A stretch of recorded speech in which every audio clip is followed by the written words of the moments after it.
Merci.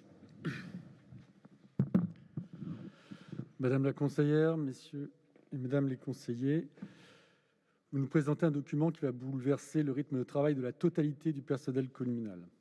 Et bon, contrairement à ce que monsieur le maire a laissé entendre lors du dernier conseil municipal, nous sommes pour l'application de la loi Dussopt. Celle-ci, mais aussi toutes les autres, la loi concernant la solidarité urbaine SRU comprise. La mise en place de la loi aurait dû donner lieu à un dialogue social sincère pour permettre qu'elle soit moins impactante pour les agents. Au lieu de cela, malgré le fait que tous, sauf un, les syndicats représentant le personnel communal étaient réunis en intersyndicale, vous avez fui ce dialogue social. L'annulation de différentes réunions en atteste. Vous avez refusé de recevoir cette intersyndicale et préféré d'essayer de les diviser en leur donnant des rendez-vous différents. Ceci ne reflète pas une volonté de résoudre une situation difficile pour le personnel communal. Pour parachever ce tableau catastrophique des relations sociales, vous n'avez fait aucune proposition de compensation pour diminuer l'impact de la mise en place de cette loi.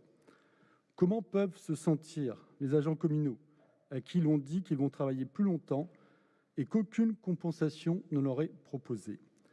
Tout employeur doit favoriser le dialogue social en respectant son personnel, considéré comme partie prenante des décisions, confortant la qualité de l'activité. Ici, l'employeur est la collectivité que vous représentez. L'activité est le service public. Le personnel a maintes fois exprimé son mal-être. La grève en cours en atteste. Cette loi permettrait de rétablir la confiance en recherchant ensemble des solutions pour amoindrir son impact. Votre refus de toute négociation avec le représentant du personnel, de toute concertation avec l'ensemble des agents qu'il représente, est l'expression de votre mépris profond envers les organisations syndicales. Le personnel communal peut-il être payé, entre guillemets, uniquement en compliments, comme il est souvent fait en conseil municipal?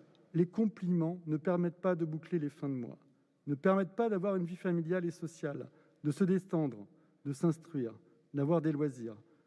Des compensations à l'augmentation du temps de travail, oui. Indiquer que les femmes, celles qui en général en France gagnent 20% de moins que les hommes, seront les principales perdantes de votre mise en place de la loi, ajoute une dimension supplémentaire au caractère inique de votre projet. La non-prise en considération de suggestions particulières pour ceux qui travaillent la nuit, le dimanche, en horaire décalé, ou qui ont des travaux pénibles et dangereux, menace la santé des agents. Des agents qui devront travailler plus seront des agents plus enclins à être victimes d'accidents du travail, de burn-out, de défaillances physiques diverses. La santé et la sécurité des agents sont le gage de services publics de qualité et indispensables aux citoyens. Votre projet d'organisation du temps de travail ne prenant pas en compte les particularités des différents postes et services est injuste et dangereux pour la santé, le pouvoir d'achat du personnel communal et, in fine, pour les services publics. C'est pour cela que nous voterons contre. Bien, merci Monsieur Caprani.